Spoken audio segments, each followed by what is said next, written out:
할렐루야. 오늘도 우리 하나님께서 주시는 말씀들 듣고 승리하기 원합니다. 이제 우리가 사도행전 19장에 들어가게 되는데 어제 우리가 나누었었던 사도행전 18장의 말씀 가운데서 우리 한 말씀들을 다시 한번 봤으면 좋겠습니다.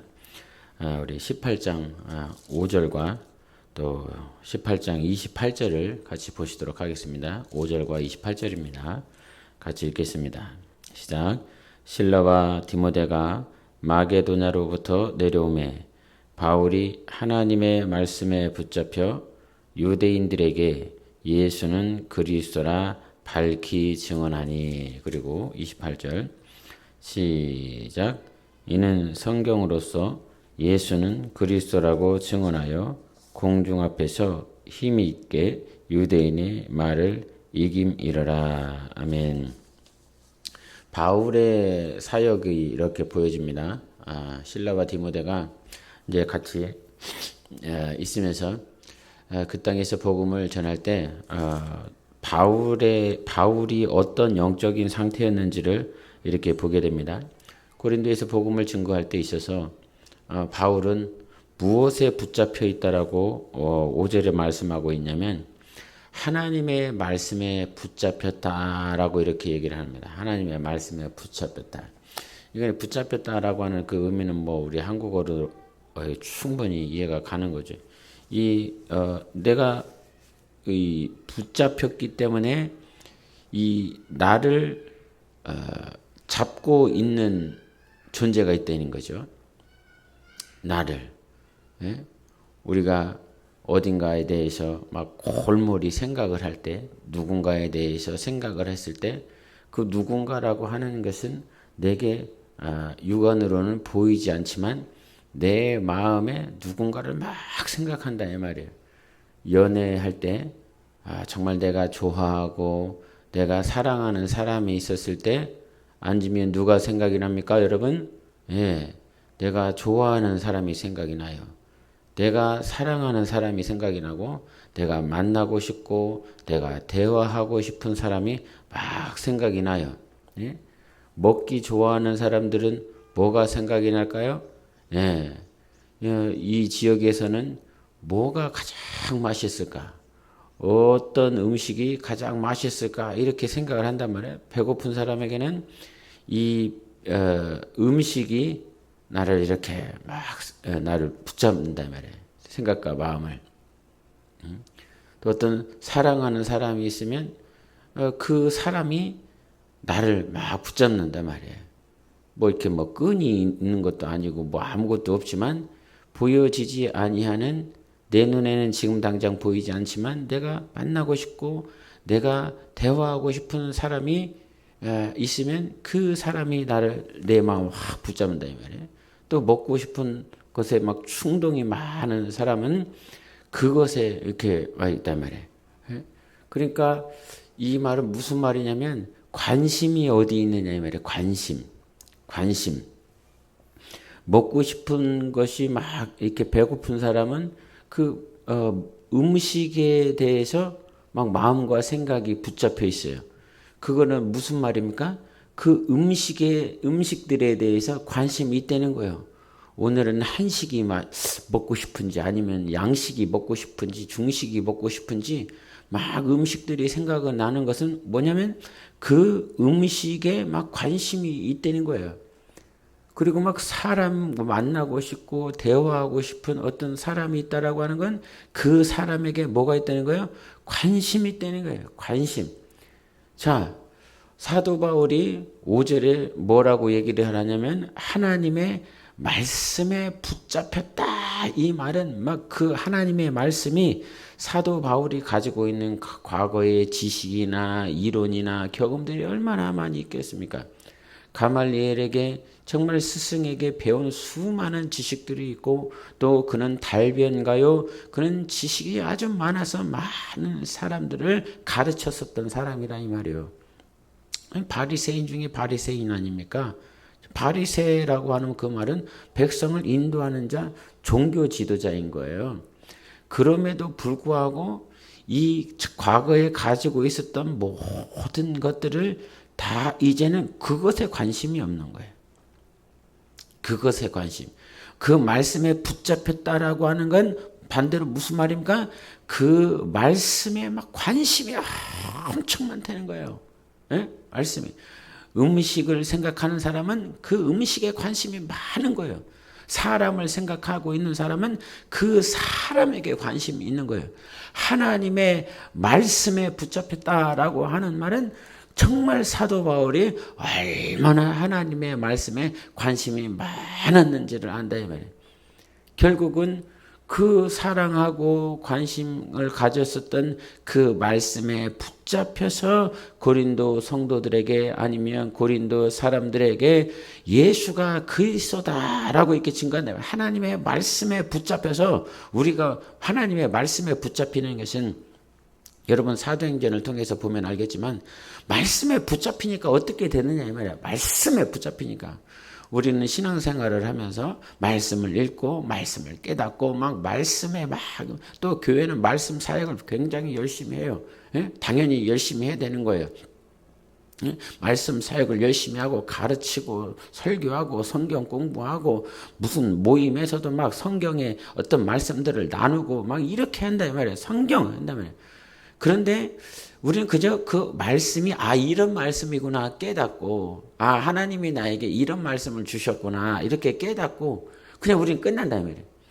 근데 하나님의 말씀에 붙잡히니까 그 말씀에 붙잡히니까 내가 깨닫고 이런 은혜를 받고 거기서 끝나는 것이 아니라 붙잡힌 사람은 말씀이 나를 붙잡은 사람은 예수가 그리스도다라고 증거를 한단 말이에요. 거기에 막 관심이 있단 말이에요. 성령이 그렇게 일을 하시고 있는 것을 그렇게 볼 수 있게 된단 말이죠. 28절에도 한 번 더 읽어보십시다. 시작. 이는 성경으로서 예수는 그리스도라고 증언하여 공중 앞에서 힘있게 유대인의 말을 이김이러라. 이제 이 28절은 예수는 그리스도라고 증언을 하는데 무엇으로 예수는 그리스도라고 증언하고 있어요? 성경이다 이 말이에요. 성경. 성경으로서 지난번에도 잠깐 말씀을 나누었지만 우리가 뭐 세상 신학교나 어떤 세상에서 배우는 정치, 경제, 문화, 언어, 뭐 고고학적인 역사적인 무슨 고증들을 다 가지고 와서 성경을 예수는 그리스도라고 막 이렇게 증언하는 것, 그것이 나쁘다는 것이 아니라 그것이 우리에게는 유익이 될 때가 있어요. 막 유익을 끼칠 때가 있어요. 그런데 그것이 어느 순간 역사적으로 우리는 다 모를 수도 있고 정치적으로 다 모를 수도 있고 배운 사람만 그거 할 수 있는 거예요. 배운 사람만 지식적으로 가지고 있는 사람만 그걸 할 수 있는 거예요. 그래서 그 배운 지식이 성령께서 쓰심으로 인하여 하나님께 영광을 돌리는 순간들도 참 많이 있죠. 참 아름다울 때가 있어요. 근데 이 28절 같은 경우는 누가 이렇게 하고 있냐면 아볼로라라고 하는 인물이 그걸 하고 있거든요. 아볼로가. 에베소에 갔더니 그 에베소에 누가 있냐면 아볼로가 있는 거예요. 아볼로가 막 어떤 복음의 메시지를 전하는데 25절 한번 보겠습니다. 18장 25절 시작.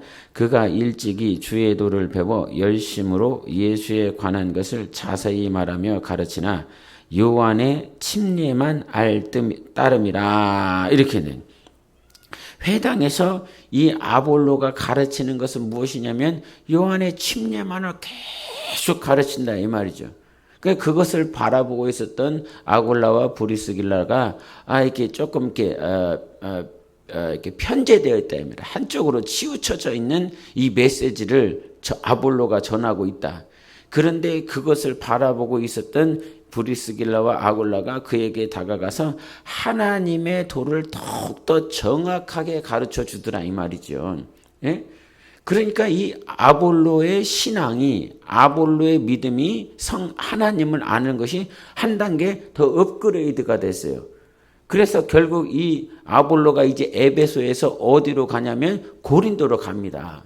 고린도에 가서 이 많은 자들에게 믿는 자들에게 유익을 끼치는 상황이 무엇이냐면 성경으로서 성경으로서 예수는 그리스도라라고 이렇게 계속 가르친다 이 말이에요.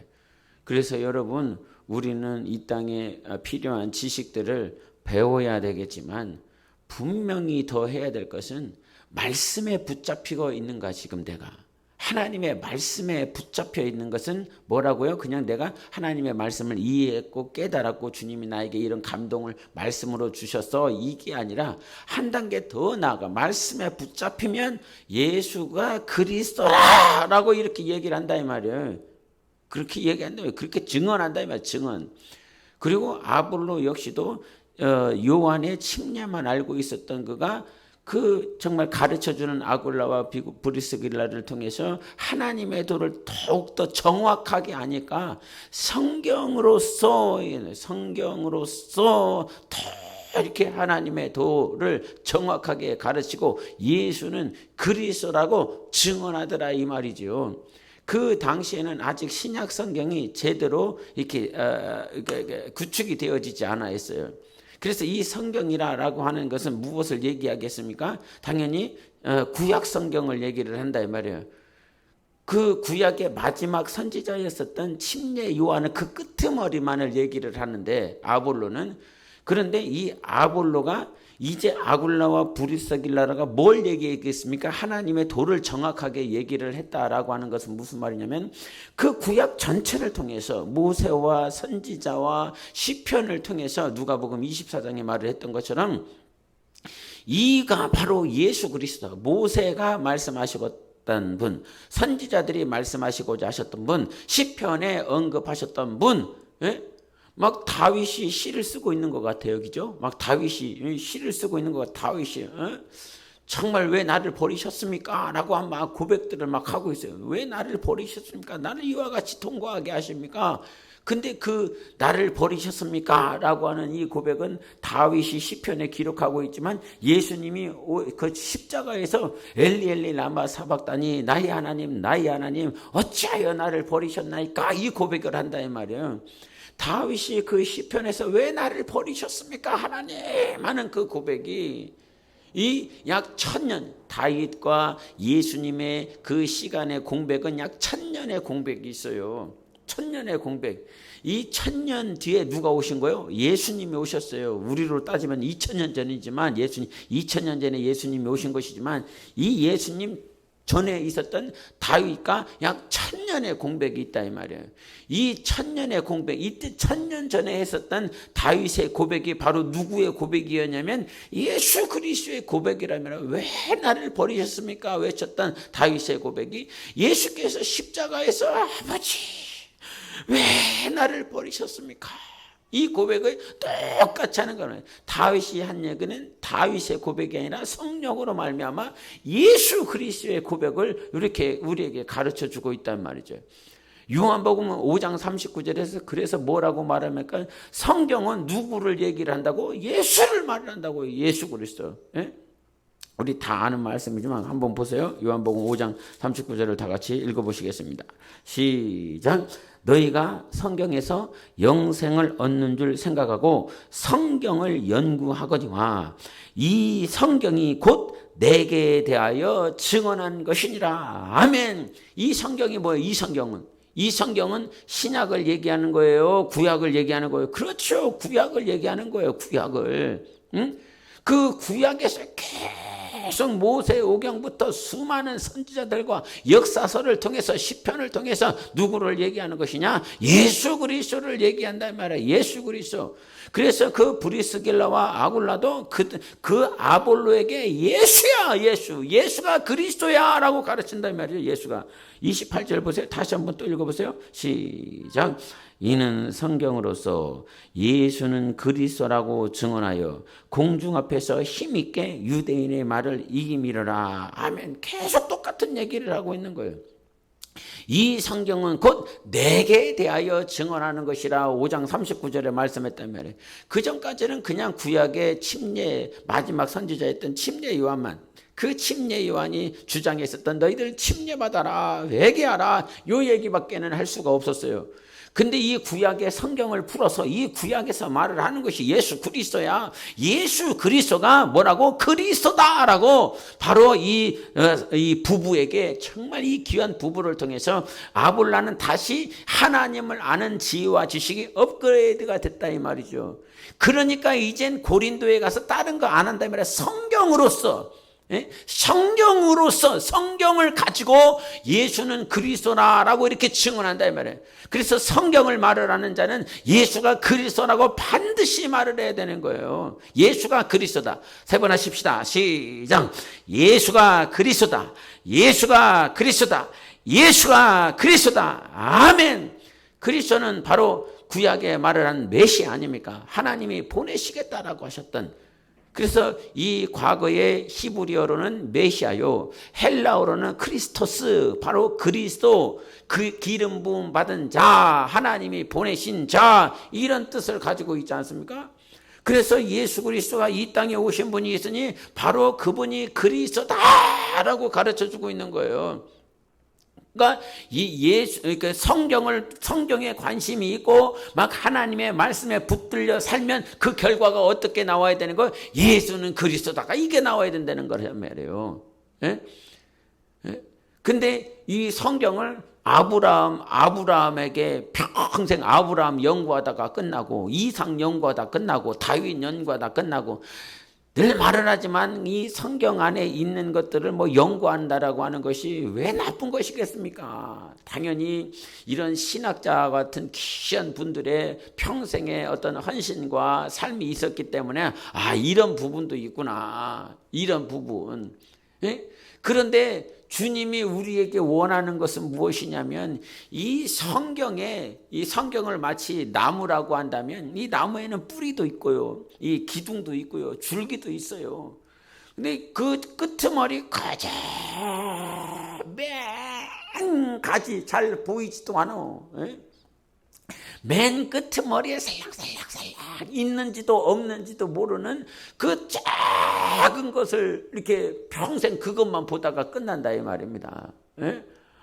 그 사람들의 나이 연구하다 끝나고 사람들이 어디서 살았는지 지역에서 이건 분명히 하나님께서 일을 하시는 것인데 그분들을 사용하시는 건데 이제 제가 말씀을 드리고자 하는 것은 무엇이냐면 정말 성경을 보고 성경에 붙들려 있고 하나님의 말씀에 관심이 있는 사람들은 결과가 무엇이라고?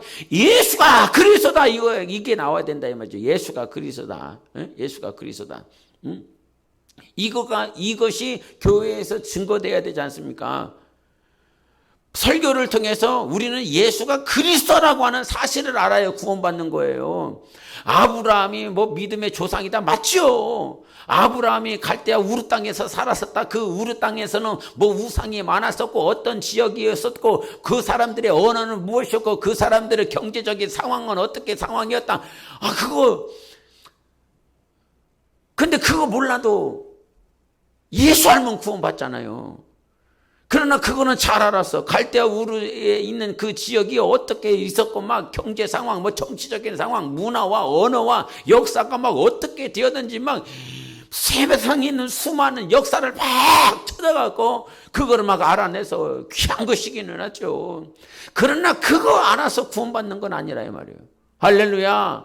중요한 거 아닙니까? 구원은 예수 그리스도에게 있는 거예요. 구원은 예수가 그리스도라고 하는 사실이 믿어질 때에 구원을 받는 것이지. 예? 로뎀이 어디 있는지 아니면 호렙산이 뭐 이렇게 신학적으로는 뭐 호렙산이 저기 아라비아에 있다 뭐 저쪽에 있다 계속 옥신각신 막 싸우지 않습니까? 예? 그래서 뭐 이스라엘 뭐 순례를 갈 때 뭐 어느 지역은 갈 필요가 없고 저 지역은 가야 된다라고 말을 하고 있고 아라비아에 뭐 그 출애굽 경로를 할 때도 어떤 사람들은 여기를 신뢰할 만한 지역이라 그러고 어떤 사람은 거기는 아니라고 막 싸우고 있다 이 말이에요. 예? 당연히 중요하게 어디가 진짜인지 어디가 거짓인지를 알아야 되는 것은 굉장히 중요한 것이지만 거기에 구원이 없어요. 구원은 어디에 있다고요? 예수 그리스도. 예수 그리스도를 믿을 때에, 예수 그리스도를 알 때에, 예수 그리스도를 경험할 때에 바로 우리에게 구원이 있는 것입니다. 예? 그래서 여러분 말씀에 붙잡히세요. 또 하나님의 말씀 정말 그 말씀에 관심을 가지세요. 이 말씀을 읽어보세요. 이 말씀을 읽으세요. 또 읽으세요. 맨날 읽는 말씀인 것 같지만 그 안에 깊이가 다르지 않습니까? 맛이 다르지 않습니까? 그래서 성령으로 성경을 항상 읽어야 되는 그런 기쁨이 있어요. 또 우리가 이제 알아야 될 것은 먼저 이제 우리 19장을 해야 되는데 이제 18장 하다 많이 갔네요. 우리 19장 한번 보세요. 19장 우리 1절부터 6절까지 한번 보겠습니다. 6절까지 19장 1절부터 6절 시작.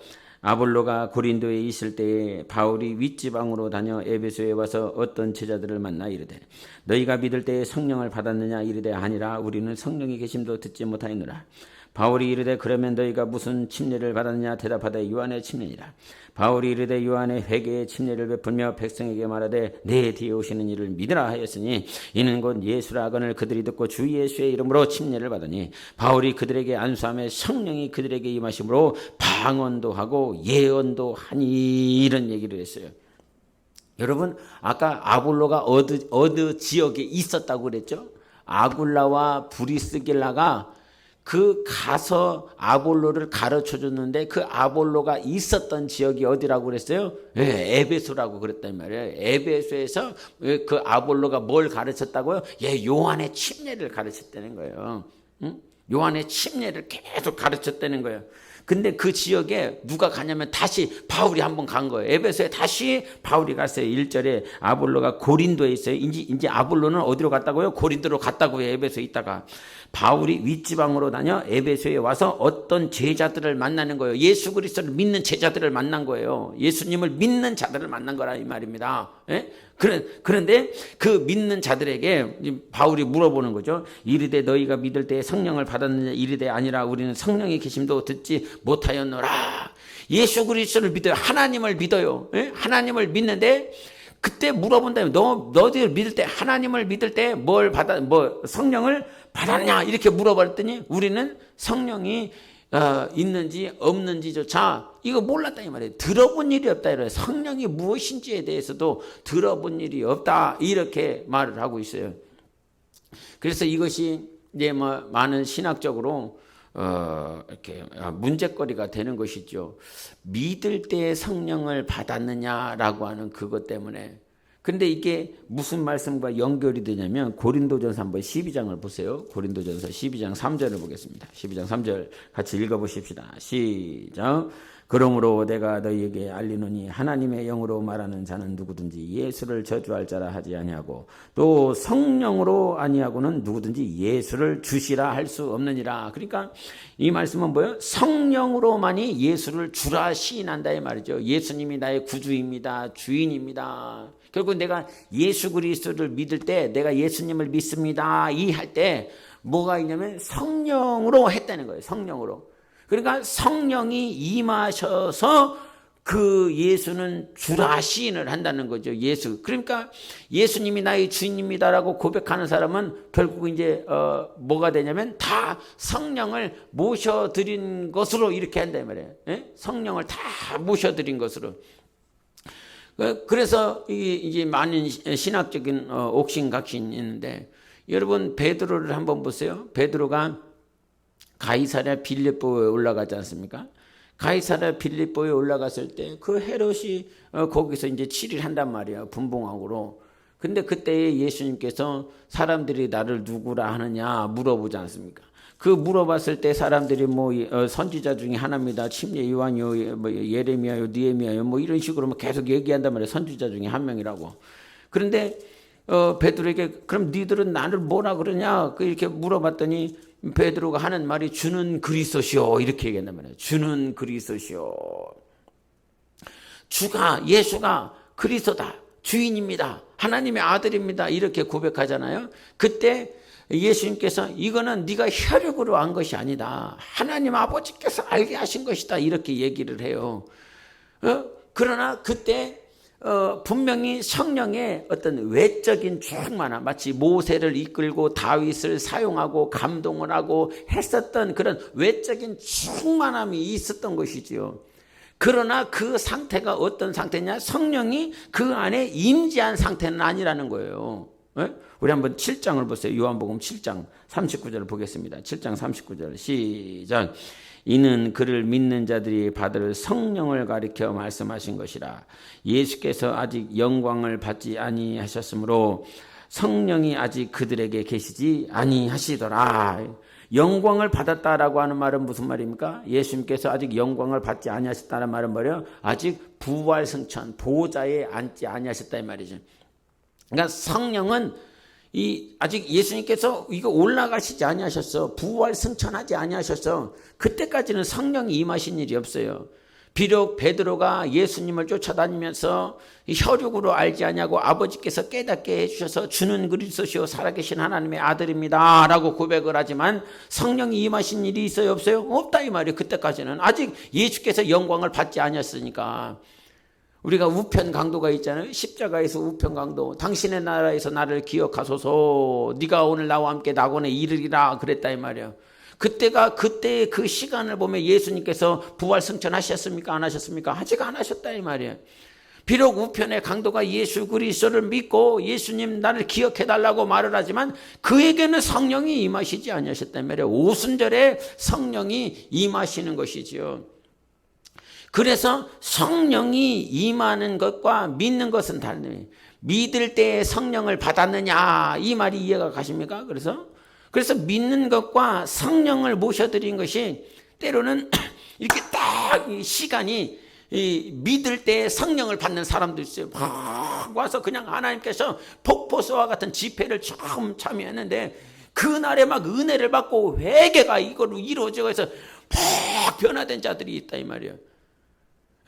그러나 대부분의 사람들은 어떻게 되냐면 믿는 것과 이 성령을 모셔드리는 것들이 막 이렇게 잘 가르쳐서 믿을 때 성령을 받게 막 해야 되는데 그렇게 되어지지 아니하니까 정말 이 믿을 때와 성령을 모셔들 때에 이 간극이 존재한다 이 말이에요. 근데 이 간극이 존재하는 이들에게 이 19장 에베소에 있었던 제자들에게 바울이 예수 그리스도를 증언한다 이 말이에요. 예수님에 대해서 막 가르쳐 주니까 그들이 그것을 받아들여요. 그것을 받으라.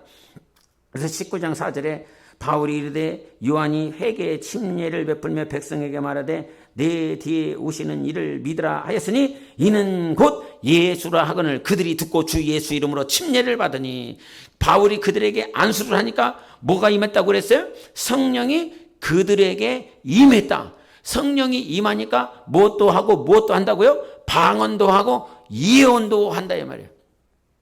예? 성령을 모셔드리니까 방언도 하고 예언도 한다 이 말이에요. 그래서 여러분 한번 10장을 한번 보세요. 사도행전 10장. 사도행전 10장 44절부터 46절까지 보시겠습니다. 사도행전 10장 44절부터 46절까지. 시작. 베드로가 이 말을 할 때에 성령이 말씀 듣는 모든 사람에게 다시 한번 44절 시작.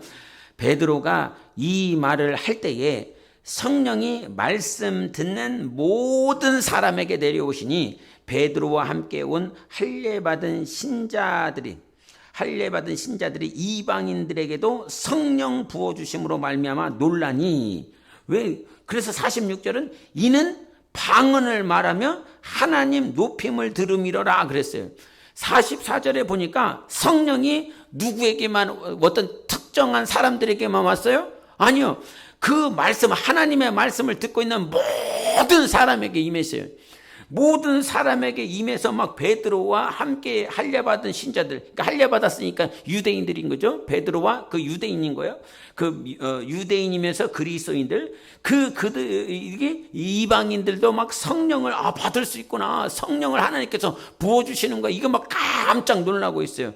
근데 이 성령을 모셨다라고 하는 고넬료 가족을 얘기하는 거예요. 그 고넬료 가족 이방인들에게 성령을 부어주시는 것을 이방인들도 성령을 받을 수 있고 하나님은 그들에게 성령을 부어주시는구나. 이것을 어떻게 알았어요? 저들이 지금 성령을 받았다라고 하는 걸 어떻게 알았어요? 바울과 할례받은 그 신자들이 이방인들에게도 성령 부어주심을 보고 놀랐는데 저들도 성령을 받았어. 이거 어떻게 알았어요? 그게 46절에 나왔어요. 이는 방언을 말하며 하나님 높임을 들음이로라. 이렇게 얘기 때문에 방언을 얘기한다면 방언을. 그래서 44절에 모든 사람이라고 그랬어요. 어떤 특정 아주 이렇게 믿음이 막 특출나고 막 아주 신령한 그런 사람이 아니라 그 말씀에 막 감동이 되고 그 말씀을 믿어져 막 그 말씀을 막 믿기로 하고 그 말씀을 받아들이기로 하고 정말 얼마나 이 고넬료가 이 하나님께서 베드로를 보내주셨다라는 사실을요 철저하게 신뢰하지 않습니까? 고넬료에게 하나님께서 오셔서 베드로가 올 거다. 베드로에게 말씀을 들어라. 하나님께서 천사를 통해서 그 고넬료에게 주신 그 말씀을 듣는다 이 말이에요. 감동이 있다 이 말이에요. 그러니까 베드로는 누가 보내준 하나님이 보내주신 그 사도인 것을 너무나 잘하니까 정말 그 말씀을 들을 때 막 빨아들인다 이 말이에요.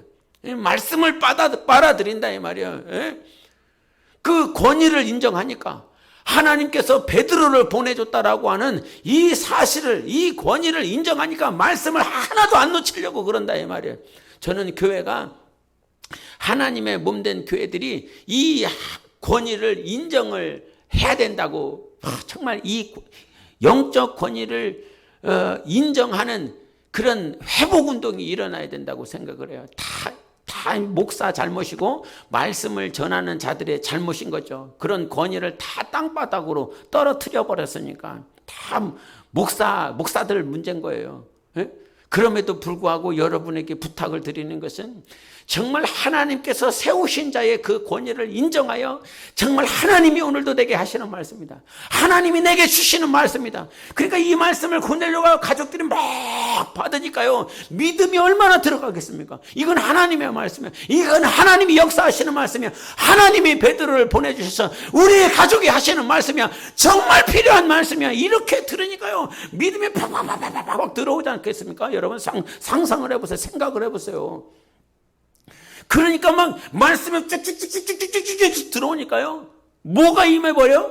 성령이 임하더라 이 말이에요. 성령이 임하니까 그들이 방언을 얘기를 한다 이 말이에요. 방언. 방언을 우리가 봤을 때 이 시간이 좀 가는데 우리 사도행전 2장을 보겠습니다. 사도행전 2장 6절과 8절을 보시겠습니다. 시작. 이 소리가 나매 큰 무리가 모여 각각 자기의 방언으로 제자들이 말하는 것을 듣고 소동하여 8절. 우리 각 사람이 난 곳 방언으로 듣게 되는 것이 어찌 됨이냐. 여기서 방언을 얘기를 했어요. 방언. 14장 11절도 보세요. 14장 11절 시작. 무리가 바울이 한 일을 보고 루가오니아 방언으로 소리질러 이르되. 여기서 방언이라고 그랬어요.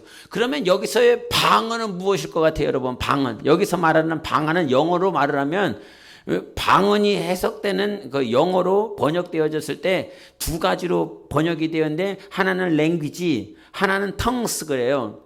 그러니까 이 2장 6절과 8절, 14장 11절은 각 나라의 방언으로 얘기를 한단 말이에요. 그럼 무슨 말이에요? 이 방언은 랭귀지가 된다 이 말이에요. 각 나라 민족의 지역에 여기서도 루가오니아 그 방언이라고 했기 때문에 그 지역 언어라 이 말이에요. 그 지역 언어로 막 얘기를 한단 말이에요. 성령을 모셔드리니까 오순절 날에 그 랭귀지가 나와 있어요. 랭귀지가 배우지도 않았는데 얼마나 좋아. 영어 배우려고 막 수십 년을 쓰는데 한마디도 못하는 사람들 있잖아요. 그런데 어떤 선교사님은 해외에 나가서 그 나라 언어를 배우지도 않았는데 성령이 그 언어를 가르쳐서 방언을 한단 말이에요. 그러니까 전도를 그냥 해버린다는 거예요. 그런 감정들이 있다 이 말이죠. 성령은 살아 계세요. 역사하고 있어요. 그런데 오늘 우리가 봤었던 그 사도행전 10장 44절부터 46절에 고넬료 가족들이 온 가족들이 막 말씀을 막 믿음으로 쭉쭉쭉 빨아들이고 그 성령이 임하고 방언을 말을 했어요. 여기 방언은 뭐이세요? 방언은 여기서 말하는 방언은 랭귀지가 아니에요. 텅스예요. 텅스. 텅스. 그래서 고린도전서 14장에 정말 영으로 말한다 이 말이에요. 방언을 말을 할 때 이 방언은 하나님께 내 영이 하는 것이라 이 말이에요. 그래서 아무도 알아들을 방법이 없는 거예요. 이 고넬료가 했었던 것은 랭귀지가 아니라 이 말이에요. 텅스라 이 말이에요. 오직 영으로 하나님만이 알아들이는, 정말 그렇게 했다 이 말이에요. 그리고 오늘도 19장 본문에도 나와 있지만 에베소 성도들, 침례 요한의 말을 하고 있는, 침례만 알고 있는 자들에게 정말 사도 바울이 예수가 그리스도라고 말을 하고 그들에게 안수하니까 그들이 성령을 모셔드리더니 그들이 다 방언도 하고 예언도 하더라 이 말이에요. 여기서의 이 방언은 뭐겠어요? 랭귀지겠어요? 텅스겠어요? 텅스라 이 말이에요. 랄랄했다 이 말이에요. 예? 내 영이 막 하나님 앞에 쏟아내는 것입니다. 오순절 날과 같이 정말로 랭귀지가 막 말할 수 있는 그런 하나님의 정말 표적, 이적, 이 평생 이 하나님 나라 역사에, 세계 역사 가운데 이런 일이 없었다 이 말이에요. 그리고 난 다음에 이후로부터 나타나는 방언이 있었으니 이 방언은 내 영이 하는 거예요. 내 영이 하나님 앞에 막 짓고 하는 것이라 이 말이에요. 그래서 어떤 사람들은 막 방언을 말하다가 말고 막 대성통곡을 하죠. 예? 자기 영혼이 대성통곡을 하는 거예요. 하나님과의 교제서 가운데서 막 방언을 하다가 막 하나님께서 주시는 감동이 있고 막 내 영이 막 눈물을 뿌리기도 하고 내 영이 막 기뻐하기도 하고 막 그렇게 된다 이 말이죠. 예? 그래서 성령을 모셔드리는 사람들은 방언을 하더라 이 말이에요. 정말 우리 교회는 막 방언을 해야 돼요. 이 말은 내 영이 해야 된단 말이에요. 사람들이 목사들 가운데서도 또 제 일부는 막 이게 방언하는 것을 막 욕하고 이단이라고 하는 사람들도 있어요. 이거 방언을 막 따라하는 사람들이 있으니까 막 진짜 막 성령을 모셔들여서 막 이렇게 하는 것이 아니라 막 자기가 막 애기들이 막 따라하는 것처럼 막 하는 것이니까. 그럼 막 거짓된 방언들 당연히 있을 수 있죠. 그래서 여러분 막 정말 믿음이 진짜야 돼. 이 믿음이 진짜가 돼야 되는 거예요. 믿음이 참여해야 되는 거예요. 고넬료 그 가정에 믿음이 진짜니까 성령이 임하시잖아요. 그 에베소 성도들 침례만 알고 있었는데 예수가 그리스도라고 하는 사실을 알고 안수를 받으니까 그들에게 진짜 믿음이 생기니까 성령이 임하셔서 방언도 하고 예언도 하더라 이 말이에요. 그래서 믿음이 진짜가 되어지면 성령이 임하고, 성령이 임하면 방언을 말하고, 그 방언을 말하는 것은 얼마나 축복입니까? 내 영이 하나님 앞에 직관다. 할렐루야. 이 사실을 믿으십니까? 내 영이 하나님 앞에 직관한다면 내 영이 하나님과 교제한다 이 말이에요. 할렐루야. 예? 내 영이 하나님과 교제해야 된다 이 말이에요. 내 영이. 그래서 우리는 정말 기도하는 것을 쉼없이 할 수 있다라고 하는 사실이 얼마나 감사해요. 마음으로 기도하면 몇 마디 하고 착 끝날 수 있지만 정말 성령을 모셔드리니까 내가 알 수 없는 것을 막 영혼이 막 이 성령께서 내 영혼을 붙잡아 주셔서 막 방언을 얘기하니까 그게 기도가 되는 것 아닙니까? 1시간도 2시간도 3시간도 막 기도할 수 있어요. 아무리 언변이 좋고 막 달변 가고 지식이 많이 있어도 1시간 이상 마음으로 이게 막 통성으로 기도 못해요. 기도 제목을 가지고 기도하지 못한다고요. 그러나 정말 우리는 그런 달변가도 아니고 지식도 없지만 성령을 모셔들여서 방언을 막 말하면 하나님께서 성령으로 기도하게 한다 이 말이에요. 할렐루야. 교회가 이것이 회복되어져야 돼. 교회가 정말 회복되어져. 방언을 많이 하시기를 바랍니다. 정말. 그리고 그 방언을 하면서 막 깨달아져야 돼요. 막 방언을 하면서 1만 마디 방언을 하는 것보다 깨닫는 것이 더 중요하다고 그랬잖아요. 그래서 우리는 방언으로 기도할 뿐만 아니라 성령으로 깨닫는 거룩한 신앙이 돼야 됩니다. 할렐루야. 그래서 오늘도 에베소 어떤 교인들처럼 어떤 성경의 일부만 아는 사람들이 아니라 정말 하나님 오늘도 바울과 같은 자를 통해서 또 정말 내 안에 계신 성령께서 하나님을 더 깊이 알게 하여 주심으로 내 안에 성령의 충만함이, 성령의 기름 부음이 있게 하여 주시옵소서. 성령의 기름 부음으로 말미암아 내가 하나님과의 거룩한 관계를 갖고 날마다 방언을 하며 승리하는 영적 생활을 할 수 있도록 우리 함께 그것을 위해서 같이 기도하시겠습니다. 예수여, 오늘도 살아계신 하나님 아버지 감사합니다. 우리에게 성령을 부어주셔서 오늘 말을 하게 하여 주시고 아버지 하나님 교회에게 성령의 기름 부음이 있게 하여 주시옵소서. 또 교회에 진짜 믿음이 생기게 하여 주시옵소서. 모든 자들에게 가짜 믿음이 많이 있는 것을 보게 됩니다. 우리가 진실하게 도와주시고 정직하게 도와주셔서 진짜 믿음을 가지고 우리 안에 계신 성령의 기름 부음이 충만한 영적 생활을 할 수 있도록